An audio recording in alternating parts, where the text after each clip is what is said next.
আজিজ বেনজির ইস্যুতে সরকার বিব্রত নয়, বিচার করার সৎ সাহস সরকারের আছে বলে মন্তব্য করেছেন আওয়ামী লীগ সাধারণ সম্পাদক ওবায়দুল কাদের। তিনি বলেন, সরকার তাদের অপরাধ অস্বীকার করে পার পেয়ে যাওয়ার সুযোগ দেয়নি।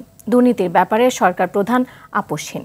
বিএনপি নিজেদের অপরাধ ঢাকার জন্য অপপ্রচার চালাচ্ছে এবং ক্ষমতায় থাকতে অপরাধীদের ক্ষমা করেছে বলেও মন্তব্য করেন আওয়ামী লীগ সাধারণ সম্পাদক।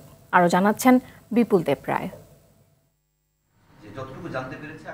আওয়ামী লীগ সভাপতি প্রধানমন্ত্রী শেখ হাসিনার ধানমন্ডির রাজনৈতিক কার্যালয়ে সমসাময়িক নানা বিষয় নিয়ে কথা বলেন দলের সাধারণ সম্পাদক, সড়ক পরিবহন ও সেতুমন্ত্রী ওবায়দুল কাদের।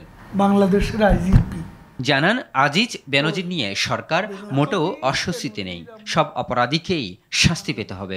সরকার এটা জেনেই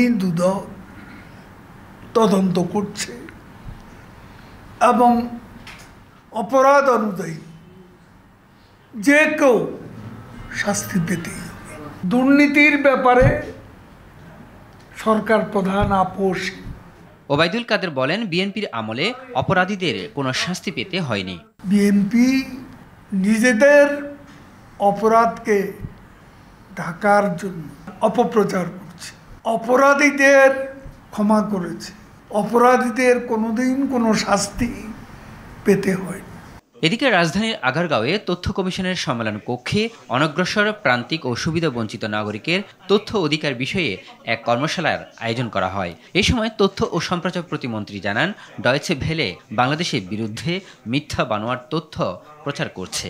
গাজাতে যে হিউম্যান রাইটস ভায়োলেশন হচ্ছে, জেনোসাইড হচ্ছে, সেটার উপর আর একটা ডকুমেন্টারি দ্বারা বানিয়ে দেখ এবং তার মাধ্যমে তাদের কমিটমেন্ট টু হিউম্যান রাইটস তারা প্রুফ করুক এবং একই সাথে তাদের গণমাধ্যমের স্বাধীনতা কতটুকু আছে সেটাও তারা প্রুফ করুক।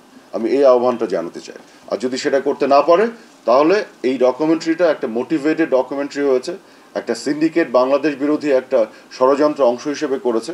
সরকারি কর্মকর্তারা নয়, জনগণই তথ্যের মালিক বলে জানান তথ্য ও সম্প্রচার প্রতিমন্ত্রী। বিপুল দেব রায়, RTV, ঢাকা।